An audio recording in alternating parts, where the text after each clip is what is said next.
Aqui o texto diz, sede santos. E quando a gente pensa em santidade, muitas vezes a gente tem a tendência de já ligar isso diretamente com ser moralmente correto, fazer aquilo que é certo, cumprir a lei de Deus. E santidade está relacionado com isso, mas só por uma questão de consequência, não por uma questão de santidade ser meramente isso. Quando a gente vai para o Antigo Testamento, um texto que me ajudou muito a entender o que é santidade, é quando Deus está estabelecendo a forma de culto no Antigo Testamento, e ele fala que o povo deveria fazer um incenso para ser usado no culto, no templo. E aí, Deus diz assim, em Êxodo 30, 37, os irmãos não precisam necessariamente abrir agora. Porém, o incenso que fareis, segundo a composição deste, não o fareis para vós mesmos, santo será para o Senhor. Ou seja, esse incenso que é para o culto, ele é santo. Por isso, vocês não vão usar ele para mais nada. Esse incenso, ele é só para o Senhor. Vocês não vão usar esse incenso em questões domiciliares, em festas, no que quer que seja. Esse incenso é santo, por isso ele é consagrado a Deus e não deve ser usado para mais nada. Quando Deus nos chama a sermos santos, Deus não está chamando a gente meramente a fazer aquilo que é certo. Conservadores não são nem um pouco mais santos que progressistas, se não estão em Cristo. Um homem de família que não traz sua esposa e cria seus filhos, mas não está em Cristo, não é nem um pouco mais santo que o jovem mais imoral que você puder conhecer em alguma rua de bares nessa noite. Por quê? Porque ele não é nada separado ao Senhor. Ele não se importa com o Senhor, ele vive para aquilo que é comum, ele vive para aquilo que é terreno e para mais nada, sem pensar em Deus. Mas quando a gente é chamado à santidade, a gente é chamado a ser totalmente consagrado ao Senhor. O que quer que você faça, o que quer que você pense, você deve fazer para o Senhor. E a gente vê isso porque o próprio texto enfatiza.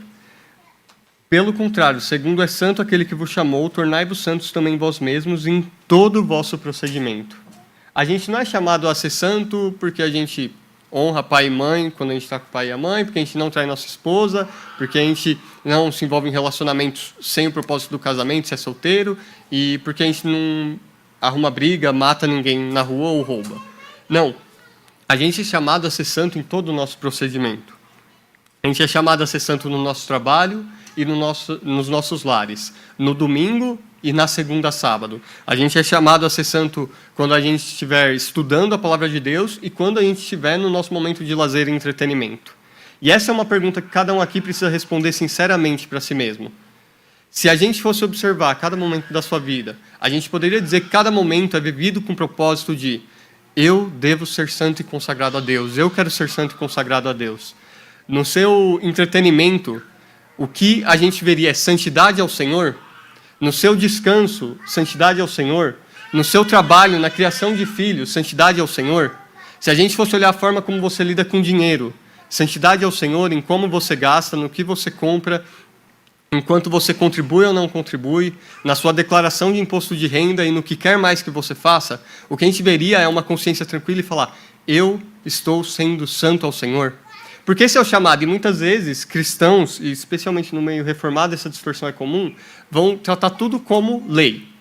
O que eu quero dizer com isso? A Bíblia fala que a lei foi dada para mostrar nosso pecado. Que a lei não foi dada porque a gente poderia cumpri-la no nosso estado caído. Ela foi dada para a gente ver a lei e reconhecer nosso pecado.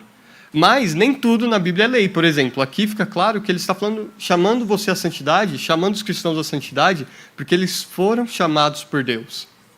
Isso aqui é um mandamento evangélico. Então você não pode simplesmente falar, olha, é verdade, eu não sou santo, eu não consigo, mas é porque eu sou assim mesmo, e vai ser assim, e eu confio na graça de Cristo. Não. Isso você está, como Paulo diz, que os não cristãos fazem, usando a graça de Cristo como desculpa para a licenciosidade, para o pecado. Isso é um chamado a cada um de vocês, a serem santos. E a pergunta é, vocês têm feito isso? E muitas vezes, logo que a gente traz esse chamado à santidade para a vida cristã, muitos de nós já começam a encontrar uma tristeza e um desânimo no coração. Em certo sentido, a gente sempre vai achar essa tristeza, porque, de fato, todo mandamento deve mostrar nosso pecado e nos levar a Cristo. Mas a busca pela santidade não deve ser algo que traz peso. Não deve ser algo que o cristão olha com desânimo. Pelo contrário, deve ser algo que o cristão olha com alegria. E graças a Deus, porque a Bíblia não é como alguns conselhos que a gente recebe que falam para a gente, olha, você precisa ser assim e vai embora e deixa a gente sem saber como ser daquele jeito e a gente só sabendo que a gente é diferente.